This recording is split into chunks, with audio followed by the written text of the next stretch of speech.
महादेव के बारे में सब कुछ कहा ऐसा तो हम नहीं कह सकते, परंतु बहुत कुछ कहा। महादेव के भक्तों के लिए शिव भक्ति का मार्गदर्शन करने वाला श्रेष्ठ और सर्वोपरि को ग्रंथ है तो शिव महापुराण ग्रंथ है। तो महाशिवरात्रि निमित्त शिव महापुराण अंतर्गत भगवान शिव जी के लिए 10 व्रतों की महिमा कही है। जो प्रधान भगवान महादेव के लिए जो व्रतों की गाथा गाई है, जो सभी श्रेष्ठ व्रत हैं। और मैंने कल भी कहा था और आज फिर से कहता हूं, न महादेव के बारे में जितने व्रत हैं, इतने व्रत कोई देवताओं के लिए नहीं है। कथा भी एक व्रत है। कथा श्रवण करना कोई छोटी बात नहीं है, बहुत बड़ा पुण्य है। एक सकारात्मक विचारधारा है। हमारे सबके जीवन को सार्थक करने के लिए भगवान की कथा है। इसलिए रोज थोड़ा थोड़ा आपके समक्ष में गंभीरता के साथ तो कथा का विवरण करूंगा, और बाद में क्रमशः जो कथा का क्रम है वो तो जरूर मैं पूरा करूंगा। इनमें से कुछ विशेष हम सुनने का प्रयास करेंगे। जैसे हम इस कथा से पहले प्रथम ज्योतिर्लिंग सोमनाथ महादेव के सानिध्य में भगवान महादेव की कथा का गायन कर रहे थे, तब हमने विशेष प्रकार से ज्योतिर्लिंगों ऊपर थोड़ा रोज रोज 1 घंटा, सवा घंटा, 1.5 घंटे तक हमने कुछ नई बात सुनाने का प्रयास किया है। और कथा शिव जी के हैं, कथा संसार के नहीं है। इसलिए हम संसार की व्यथा बहुत कम करेंगे, ज्यादातर हम शिव जी की कथा गाएंगे। इसलिए कल हमने बहुत सारा वर्णन किया था, और विशेष प्रकार से आज भी जो भगवान शिव जी के प्रधान जो 10 व्रत हैं उनके बारे में मैं कहने का प्रयास करूंगा। शुक्ल पक्ष की त्रयोदशी, कल हमने एकादशी की बात की थी, शुक्ल पक्ष की एकादशी और कृष्ण पक्ष की एकादशी, उसके बारे में कल हमने थोड़ी बात आपके समक्ष कही थी। आज शुक्ल पक्ष की त्रयोदशी, उसकी भी महिमा है। इनमें कहा है महादेव के भक्तों के लिए जो शुक्ल पक्ष की त्रयोदशी आती है, इनमें भगवान शिव जी का पूजन तो विशेष प्रकार से करें। कभी भी भगवान शिव जी की पूजा भी कर सकते हैं, लेकिन शुक्ल पक्ष की जो त्रयोदशी है उस दिन जरूर आप भोजन कर सकते हैं। आप भोजन करके ये शुक्ल पक्ष की त्रयोदशी आप प्रेम से भगवान शिव का पूजन कर सकते हैं। परंतु कृष्ण पक्ष की जो त्रयोदशी है, इसमें जो शिव भक्त है वो निराहार रहे, भोजन न करे। हम सभी जानते हैं कि भगवान महादेव के भक्तों के लिए ये त्रयोदशी श्रेष्ठ है। त्रयोदशी व्रत करे हमेशा, ताके तन नहीं रहे कलेशा। धूप दीप नैवेद्य चढ़ावे, शंकर सन्मुख पाठ सुनावे, तो जन्म जन्म के पाप न चावे।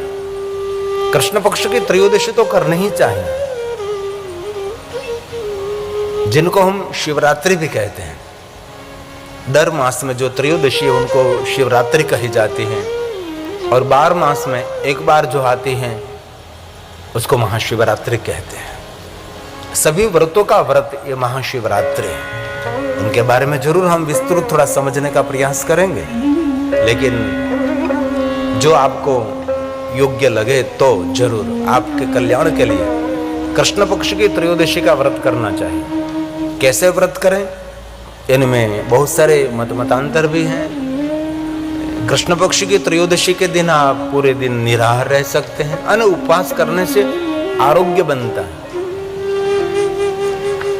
रोज रोज सुबह से लेकर शाम तक खाते रहना, वो तो शरीर पर जुल्म है, बहुत बड़ा अत्याचार है। कभी कभी उपवास करें तो आपकी जो जठराग्नि की सिस्टम है वो ठीक से चलेगी। इसलिए हमारे शास्त्रों में व्रतों की बहुत बड़ी महिमा है। इसलिए आप जरूर याद रखिए, कृष्ण पक्ष की त्रयोदशी के दिन हो सके तो आप भोजन न करें, निराहार रहें। आप पूरे दिन भूखे नहीं रह सकते, क्योंकि आपका शरीर आपको साथ नहीं दे रहा है। तो फल आहार करें, और आपके शरीर को जो योग्य हो थोड़ा सा अल्प आहार करें। और लेकिन त्रयोदशी का व्रत और कुछ भी न कर सके तो त्रयोदशी के दिन विशेष प्रकार से भगवान शिव जी का पूजन करें। पार्थेश्वर महादेव का पूजन कर सकते हो, और आपके आसपास कहीं भी शिवालय है वहां भी जाकर आप विशेष प्रकार से महादेव का पूजन भी कर सकते हो, और भगवान महादेव का स्मरण भी कर सकते हो। और आपकी अथाह शक्ति अनुसार भगवान शिव जी को आप नैवेद्य अर्पण करें, बहुत सारे फल फलादि शिव जी को अर्पण करें। और त्रयोदशी के दिन संध्या के समय दर्शन की बहुत बड़ी महिमा है। प्रातःकाल की श्रेष्ठ महिमा, मध्याह्न की श्रेष्ठ महिमा है, लेकिन प्रातःकाल से ज्यादा, मध्याह्न से ज्यादा शिव जी के दर्शन की महिमा संध्या के वक्त है। इसलिए थोड़ा सा याद रखना चाहिए, पंचांग घर में रखना चाहिए, अथवा आपके कुल गौर हैं, जो कुल गौर जिनको कहते हैं, हमारे आचार्य जो कुल आचार्य हैं, हमारे जो कर्मकांड हमारे पूजा करते हैं, उनको पूछ लीजिए कि भाई कृष्ण पक्ष की त्रयोदशी किस दिन है। उस दिन विशेष प्रकार से आपके गांव में जो शिवालय है वहां जाकर आप भगवान शिव का पूजन करें। ये कुछ भी आपसे न हो सके तो घर में पार्थेश्वर महादेव का पूजन कर सकते हैं, जो मिट्टी में से भगवान महादेव का शिवलिंग बनाकर अब उसका पूजन करें। कोई कहते हैं कि ये भगवान महादेव का, पार्थेश्वर महादेव पूजन करके तुरंत विसर्जन करना चाहिए। इसमें बहुत सारे विद्वानों का मत है, तुरंत भी विसर्जन कर सकते हैं, और शाम के समय भी विसर्जन कर सकते हैं। लेकिन आप बहुत लंबे समय तक पार्थेश्वर महादेव जो व्रत करना चाहते हैं तो बहुत दिनों तक भी पार्थेश्वर महादेव की पूजा रख सकते हैं। जहाँ तक शिवलिंग टूटे नहीं, शिवलिंग ऐसे खंडित न हो जाए वहाँ तक कि पार्थेश्वर महादेव की पूजा कर सकते हैं। लेकिन वास्तव में तो पार्थेश्वर महादेव निर्माण करके, आह्वान करके, पूजन करके इसी समय उसकी वंदना अर्चन करने के बाद, परिक्रमा प्रणाम करने के बाद इस शिवलिंग का विसर्जन करना चाहिए। और शिवलिंग सरोवर के अंदर और बिलवृक्ष वटवृक्ष कहीं भी पग तले कहीं अपमानित न हो ऐसे स्थान पर ये शिवलिंग का विसर्जन करना चाहिए, ऐसा भी महात्मा है। ये श्लोक शिव महापड़ ग्रंथ का है। ये भगवान महर्षि वेदव्यास जी की सुंदर रचना है जो त्रयोदशी के बारे में बहुत कुछ कहा है। त्रयोदश्या सीतायां तु कर्तव्यं निशिभोजनम् असीतायां तु भूतायां तन्न कार्यं शिवव्रते तन्न कार्यं शिवव्रते। दरेक शिव भक्तों का ये कार्य है, इसलिए त्रयोदशी कभी भूलने नहीं चाहिए। वैसे तो भगवान शिव की पूजा के लिए तो एक खुला मैदान है। कोई भी मनुष्य कोई भी समय पर भगवान शिव का पूजन अर्चन दर्शन कर सकते हैं। और बहुत देर से एक बात कहना चाहता हूँ, भगवान ने जीवा दी है तो जीवा अगर वर्तते तस्य, इस जीवा पर ईश्वर का नाम रहना चाहिए। क्यों हम लोकाचार करते, क्यों लोगों की बातें करने में अपने जीवन मूल्यवान जीवन को व्यतीत करते, कभी नहीं करना चाहिए। हमारे शास्त्रों में जो पूरे संसार की बातें करते रहे उसको इसकी जीवा को धिक्कार कहा है। दुनिया में बहुत लोग ऐसे हैं पूरे दिन संसार की बातें उनके जीवा पर रहती है। हमारी आदत बदले तो जीवन में बहुत कुछ उपलब्धि हो सकती है, बहुत कुछ हो सकता है। और विचारों में भी भगवान महादेव रहना चाहिए। क्यों व्यर्थ विचारों में हमारे जीवन को उलझा देते हैं, कभी नहीं। आइए दूसरी बात आगे मैं कहता हूँ। भगवान शिव ने स्वयं ने कहा, महादेव ने कहा है, विष्णु जी सुनिए आप, दोनों पक्षों के सोमवार, शुक्ल पक्ष का सोमवार है और कृष्ण पक्ष का भी सोमवार है। कोई भी सोमवार हो इनमें शिव भक्तों को पूरे दिन निराहार रहना चाहिए। और शाम के समय सोमवासरे निशि भोजनम, सोमवार के दिन संध्या के समय भगवान शिव का दर्शन पूजन अर्चन करने के बाद आप भोजन कर सकते हैं। सोमवार के दिन आपका उपवास न हो सके लेकिन शाम के समय आप भोजन कर सकते हैं। लेकिन आयुर्वेदिक कहता है कि शाम के समय भोजन आपका थोड़ा सा हल्का रहना चाहिए, थोड़ा सा पचने में सही हो ऐसा शाम का भोजन होना चाहिए। सुबह में दोपहर आप कुछ ऐसे जो पचने में बहुत कठिन है ऐसे भोजन कर सकते हैं, लेकिन शाम के समय तो बहुत ध्यान रखना चाहिए। कोई भी व्यक्ति को, जिनकी उम्र बढ़ गई है उनके लिए तो शाम का भोजन बहुत हल्का होना चाहिए। और भोजन हमारा सात्विक होना चाहिए। राजसी भोजन ये ठीक से जीने नहीं देता। तामसी भोजन तो कभी नहीं करना चाहिए और राक्षसी भोजनों से दूर रहना चाहिए।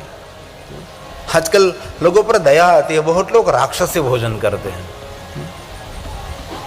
इतना गंदवाड़ क्यों आप पेट में डालते? वहां जठराग्नि है, वहां भगवान विराजते हैं।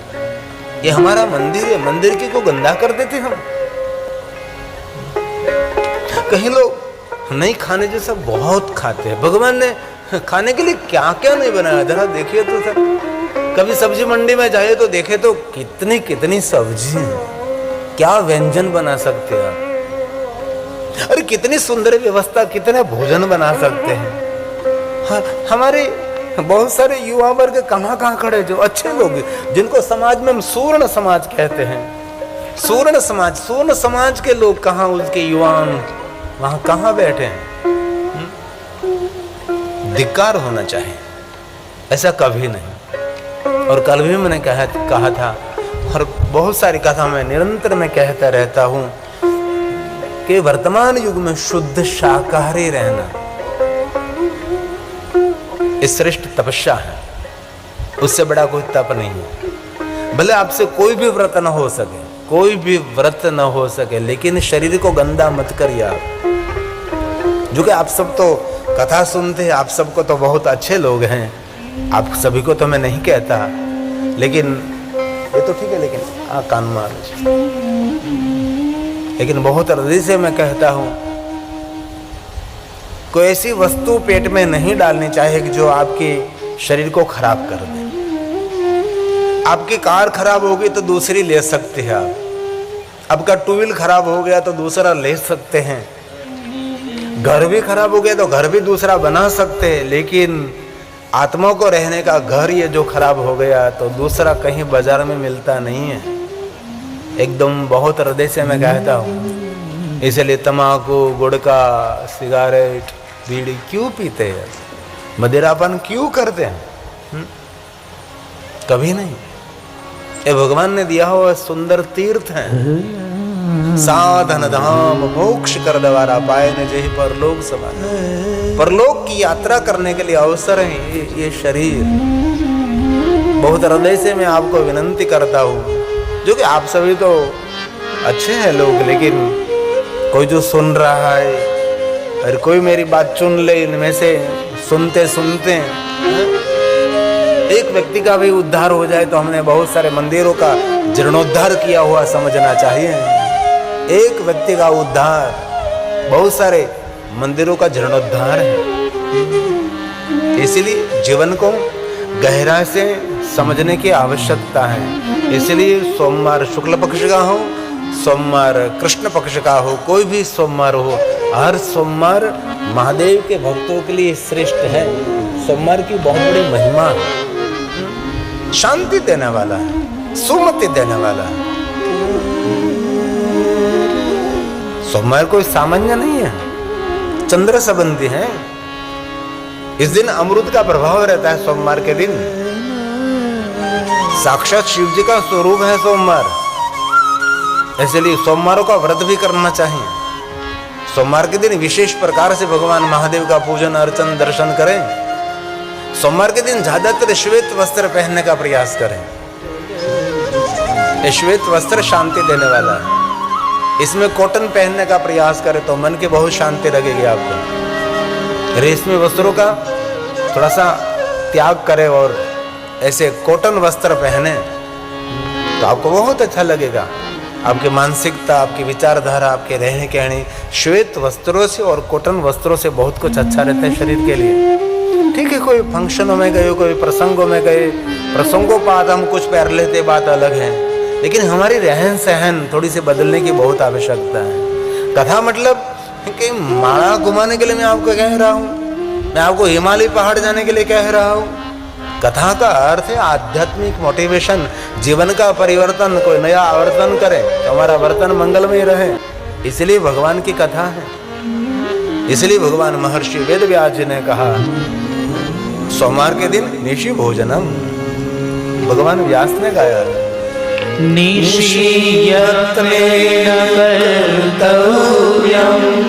ये सभी श्लोक भगवान शिव जी ने गाए हैं। इसलिए मैं आपके समक्ष गाने का प्रयास करता हूं। ये श्लोक किनके मुख में से निकले हैं? भगवान महादेव के मुखारविंदे से श्लोक प्रकट हुए हैं। वक्ता कौन है? अत्र वक्ता महादेव, भगवान शिव इस कथा के वक्ता है। श्रोता कौन है? श्रोता श्री हरि, भगवान विष्णु जी उनके श्रोता हैं। ऐसे भगवान महादेव जी स्वयं विष्णु जी को कहते हैं। विष्णु सुनिए जरा, आदर के साथ श्रवण करें आप। निशीयत्नेन कर्तव्यं भोजनं सोमवासरे उभयोः पक्षयोः विष्णो सर्वस्मै शिव इसलिए कथा जो सुन रहे भाई बहनों सबको मेरी प्रार्थना है, आज शनिवार है, कल रविवार है और सोमवार मत भूलिए। हम गुजराती लोग सोमवार के दिन दोपहर भोजन कर लेते हैं। આપણા ગુજરાતી લોકો સોમવારને દિવસે બપોરે એકટાણું કરે, ભલે કરી લેવું, એમાં કાંઈ વાંધો દોષ નથી, પણ બપોરે એકટાણું કરી શકો સોમવારને દિવસે। સોમવારનું વ્રત કરવું। શા માટે સોમવારનું વ્રત? સોમવારનું વ્રત કરવાથી આપણું ચિત્ત ભગવાન શિવજીમાં રહે છે। આજે મારો સોમવાર છે, આજે મારો સોમવાર છે। એક અંદરથી એક આનંદની જ્યોત પ્રજ્વલિત રહે। તમે स्वाभाविक सोमवार व्रत करो એટલે આપણું चित्त कहाँ रहे? भगवान शिव जी के पास। इसलिए हमारा चित्त, हमारा मन, हमारे विचारधारा महादेव के साथ रहे, इसलिए हम ऐसे व्रत करते हैं। व्रतों का अर्थ क्या है? भगवान के साथ जुड़ने की प्रक्रिया, उसको व्रत कहते हैं। इसलिए हर व्यक्ति के लिए व्रत करना बहुत आवश्यक है। आगे बहुत कुछ सहा, आदर के साथ थोड़ी सी गंभीरता से कथा श्रवण करने का प्रयास करें। बाकी मैं भावात्मक बहुत कथा कर सकता हूँ, भूलो भले बीजू बुधो माँ बाप ने भूलशो नहीं, ऐसी बात करके आपको मैं रुला सकता हूँ। उसको भावात्मक कहते हैं ना। ऐसे दृष्टांत देकर मैं आपको बहुत रुला सकता हूँ, ऐसे बहुत सारे दृष्टांत देकर आपको मैं हंसा सकता हूँ, बहुत कुछ कर सकता हूँ ना। चूँकि कथा करते करते 30 साल मेरी बीत गई, मेरी कितनी लंबी जर्नी हुई, बहुत कुछ कर सकता हूँ, लेकिन थोड़ी सी गंभीरता से शिव महापड़ ग्रंथ के श्लोकात्मक और सूत्रात्मक बात समझने का हम प्रयास करेंगे। इसलिए यहाँ हम संसार की बात करने के लिए एकत्र नहीं हुए, यहाँ हम शिव जी की कथा करने के लिए एकत्र हुए हैं। संसार की कथा तो घर में भी चलती है, किसी को कहना भी नहीं पड़ता। सासू भी बकता है, ससुरा भी बकता है, और पुत्रवधू भी बकती है, ये भी बोलते रहते हैं। कौन नहीं बोलता कथा में? घर में तो सभी लोग बकता है, बोलते रहते हैं। लेकिन यहाँ को शिव जी की हम बात सुनने का प्रयास करेंगे। इस सभी व्रतों में शिव भक्त ब्राह्मणों को भोजन अवश्य कराए। कई लोग ब्राह्मण, संत, साधु, सत्संग विरोधी लोग हैं, लेकिन उनका कभी कल्याण नहीं होने वाला है। आज मेरे पास एक श्लोक है, मैं बाद में आपको सुनाऊंगा, अभी नहीं बाद में कहूंगा। मैंने आज एक संशोधन किया था कि ऐसे लोग जो वैदिक परंपरा का विरोध करते हैं,